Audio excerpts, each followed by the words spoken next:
여러분 반갑습니다. 오늘은 외상의 물리학이라는 주제로 우리 눈에 보이지 않는 에너지의 흐름이 환자의 생존에 얼마나 결정적인 영향을 미치는지 함께 공부해 보겠습니다. 우리가 현장에 출동했을 때 가장 먼저 마주하는 것은 찌그러진 차체나 파손된 창문 같은 물리적 결과물입니다. 하지만 훌륭한 응급구조사는 그 결과물 너머에 작용한 힘을 읽어낼 수 있어야 합니다. 슬라이드 하단에 적힌 문장을 보세요. 에너지는 생성되거나 파괴되지 않습니다. 단지 형태만 바뀔 뿐이죠. 사고 현장에서 발생한 거대한 에너지가 차체를 부수고 결국 환자의 몸속 장기로 어떻게 전달되었는지 그 흐름을 읽어내는 것이 오늘 수업의 목표입니다. 우리가 물리학을 배우는 이유는 단순히 공식을 외우기 위해서가 아니라 보이지 않는 손상을 예측하여 환자를 구하기 위해서라는 점을 명심하십시오. 자, 먼저 폭발이라는 현상부터 살펴보겠습니다. 폭발은 물리적, 화학적 혹은 핵반응을 통해 고도로 압축된 가스와 열이 거의 즉각적으로 팽창하는 현상입니다. 오른쪽 도식을 보시면 폭발이 일어나는 순간 에너지가 여러 형태로 방출되는 것을 알 수 있습니다. 가장 먼저 열에너지가 발생해 고열과 화염을 일으키고 동시에 전자기 에너지가 방출되어 통신 장비를 교란하기도 합니다. 하지만 우리 응급구조사가 가장 주목해야 할 것은 바로 운동에너지입니다.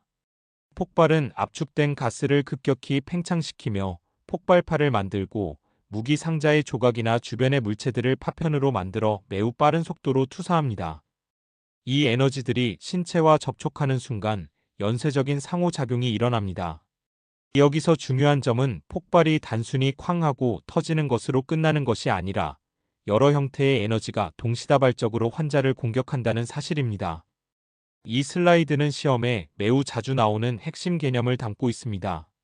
폭발파의 물리적 구조를 정확히 이해해야 합니다. 폭발파는 초당 5,000m 이상의 초고속으로 이동하는데 크게 두 가지 구성 요소로 나뉩니다. 첫째는 정적 과압입니다. 그래프의 붉은색 수직선을 보세요. 폭발 영역에 있는 물체를 둘러싸고 순식간에 압력이 최대치까지 치솟는 충격파 단계입니다. 둘째는 동적 압력으로 방향성을 가진 폭발풍으로 나타납니다. 그래프에서 압력이 서서히 감소하는 구간이죠. 여기서 헷갈리기 쉬운 부분이 나옵니다.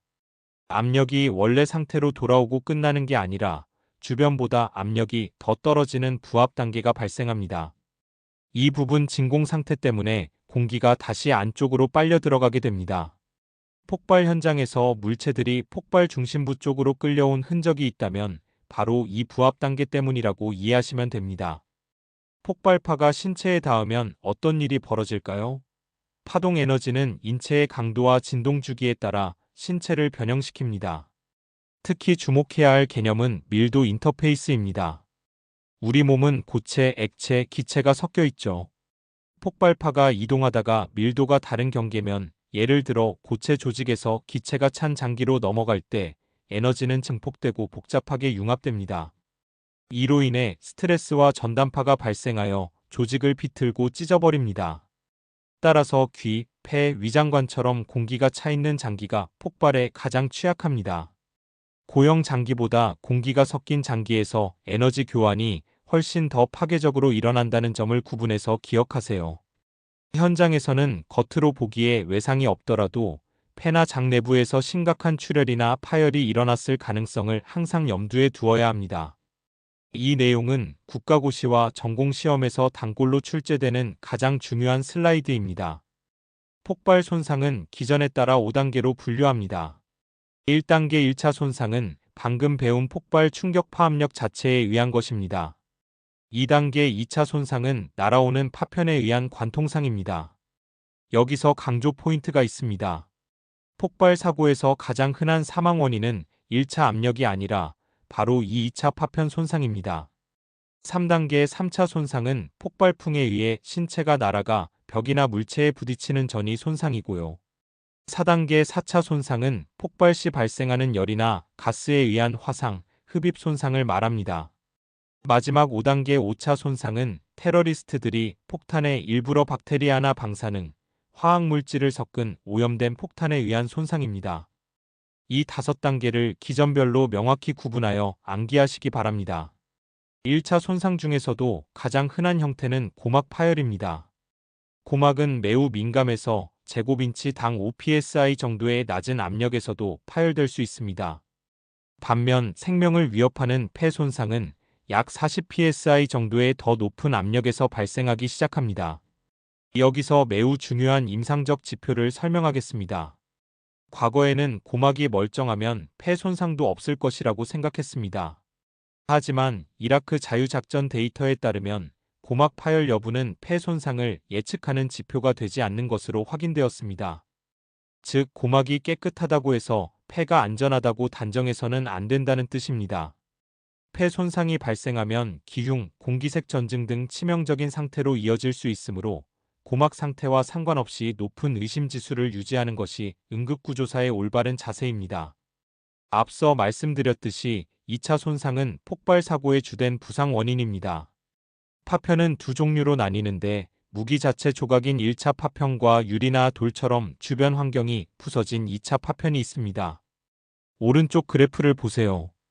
폭발 파정적 과압의 치명적 반경은 생각보다 짧습니다. 23kg 폭탄의 경우 압력의 치명 반경은 15m에 불과하지만 파편은 수백 미터 이상 날아가 피해를 줍니다. 파편은 초당 수천 미터의 속도로 추진되어 폭발파보다 빠르게 환자를 타격합니다. 이 사진을 보시면 환자의 전신에 수많은 관통상이 있는 것을 볼 수 있습니다. 이런 환자를 처치할 때는 단순히 상처를 소독하는 것이 아니라 수많은 파편이 몸속 깊은 구조물을 손상시켰을 가능성을 인지하고 신속하게 외상센터로 이송하는 것이 핵심입니다. 3차 손상은 폭발풍이 사람을 날려보내 발생하는 손상입니다. 신체가 전이되면서 벽에 부딪히거나 무너지는 구조물에 깔려 으깸 손상으깸 증후군을 입는 경우도 포함됩니다. 4차 손상은 폭발과 관련된 환경적 요인입니다. 화염에 의한 화상, 연료 연소로 인한 유독가스 흡입 및 질식이 대표적입니다. 5차 손상은 더러운 폭탄과 관련이 있습니다. 폭탄에 박테리아, 방사능 혹은 독성 화학물질을 첨가하여 폭발 시 방출되도록 설계된 경우입니다. 폭발 현장에서 다수의 환자가 원인 모를 감염 증상이나 화학 화상을 보인다면 5차 손상을 강력히 의심해야 합니다. 1단계부터 5단계까지의 손상이 한 환자에게 복합적으로 나타날 수 있다는 점을 잊지 마십시오. 폭발 사고에서 환자의 생존 가능성을 판단할 때 가장 먼저 던져야 할 질문은 환자가 폭발 중심에서 얼마나 떨어져 있었는가? 입니다. 폭발력은 거리의 제곱에 반비례하여 급격히 줄어듭니다. 도식을 보시면 폭발 중심부 15m 이내에서는 고막 파열은 물론 폐 손상으로 인한 사망 위험이 매우 높습니다. 하지만 거리가 멀어질수록 압력에 의한 손상은 줄어들죠. 약 24m 지점까지는 고막 손상 가능성이 남아있고 100m가 넘어가면 폭발파의 영향은 미미해집니다. 그러나 주의할 점은 파편입니다. 파편은 압력의 사거리를 훨씬 넘어선 장거리에서도 민감한 조직, 특히 눈 같은 부위에 심각한 손상을 입힐 수 있습니다. 거리가 멀다고 해서 안심하지 말고 파편에 의한 누적 효과를 고려하여 환자를 꼼꼼히 노출시켜 평가해야 합니다. 폭발 외에도 우리가 마주하는 모든 외상의 기초는 바로 이 운동에너지 공식입니다. K는 2분의 1 질량 속도의 제곱, 이 공식은 응급구조사라면 머릿속에 박혀 있어야 합니다. 에너지에 가장 큰 영향을 미치는 변수가 무엇입니까? 바로 속도비입니다. 속도가 제곱으로 작용하기 때문이죠. 질량이 2배가 되면 에너지는 2배가 되지만 속도가 2배가 되면 에너지는 4배가 됩니다.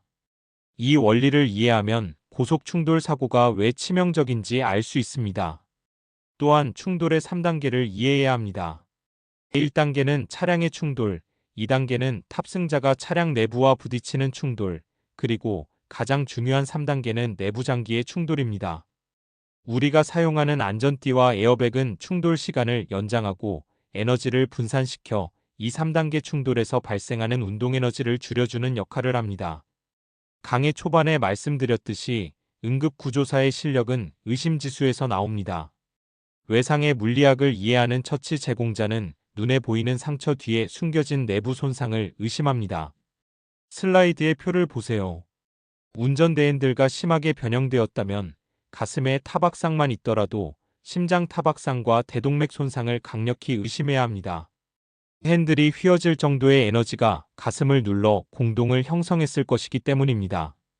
차량이 전복되었다면 탑승자가 내부에서 무질서하게 튕겼을 것이므로 다발성 충격과 척추 손상을 예측해야 합니다. 산탄총 상처는 거리 측정이 필수입니다. 근거리라면 눈에 보이는 구멍 하나가 내부 장기를 벌집으로 만들었을 수 있습니다. 이처럼 물리적 단서와 병리적 결과를 연결하는 포렌식 매치 능력이 환자의 생존율을 높입니다. 실제 사례를 분석해 보겠습니다. 추운 겨울 새벽 가로수를 정면으로 들이받고 회전하면서 배수로에 후미가 빠진 단독 차량 사고 현장입니다. 현장의 단서를 모아보죠. 차량 앞부분 파손 전면 충돌, 차량 회전 및 배수로 추락 회전 및 후방 충격, 에어백 전개 및 안전띠 착용, 환자 상태 콧등 열상, 왼쪽 빗장뼈 쇄골 찰과상 및 압통, 복부 중간 부위 압통, 말이 어눌하고 혼란스러운 상태 기억 소실 및 술 냄새. 물리학적으로 접근해 봅시다. 환자는 단순히 술에 취한 걸까요? 아니면 보이지 않는 힘에 의해 뇌가 다친 걸까요? 우리는 사고의 기전 전면, 회전, 후방 충격을 보고 머리, 목, 가슴, 복부 전체의 손상을 우려해야 합니다. 방금 시나리오의 환자를 물리학적으로 분석한 결과입니다. 전면 충돌 핸들이 가슴을 눌러 공동을 형성했을 것입니다. 비록 가슴은 원래 모양으로 돌아왔지만 갈비뼈가 구부러지면서 심장과 폐에 타박상을 입혔을 가능성이 큽니다. 회전 및 후미 충격 머리가 차량 내부 구조물과 부딪히며 뇌진탕을 일으켰을 수 있습니다. 환자의 혼란과 기억 소실이 술 때문이 아니라 뇌 손상 때문일 수 있다는 뜻입니다. 안전띠와 찰과상 빗장뼈와 복부 중간의 찰과상은 안전띠가 거대한 에너지를 받아냈다는 증거입니다. 동시에 이 압박력이 복강 내 속빈장기를 파열시켰을 수도 있습니다. 실제로 이송 중 양쪽 하복부에 심한 압통이 발견되었습니다. 결론적으로 콧등의 작은 열상에 집중할 것이 아니라 생명을 위협하는 내부 출혈을 우선적으로 의심하고 척추 고정과 신속한 이송을 시행해야 합니다. 오늘 수업을 정리하겠습니다. 첫째, 에너지의 흐름을 읽으십시오. 충격의 방향과 크기가 손상의 패턴을 결정합니다. 둘째, 보이지 않는 손상을 찾으십시오. 차량 파손 정도나 폭발 현장의 고막 파열 같은 간접적 증거로 내부 장기의 손상을 예측해야 합니다. 셋째, 조기 발견이 환자를 살립니다. 높은 의심 지수는 단순히 추측하는 것이 아니라 물리학적 지식을 바탕으로 가장 최악의 시나리오를 대비하는 것입니다. 적절한 이해와 조기 발견이 환자의 생존을 결정한다. 이 문장을 가슴에 새기십시오. 여러분이 현장에서 물리학이라는 렌즈로 사고 현장을 바라볼 때 비로소 환자의 생명이 여러분의 손에서 지켜질 수 있습니다. 질문 있습니까? 수고하셨습니다.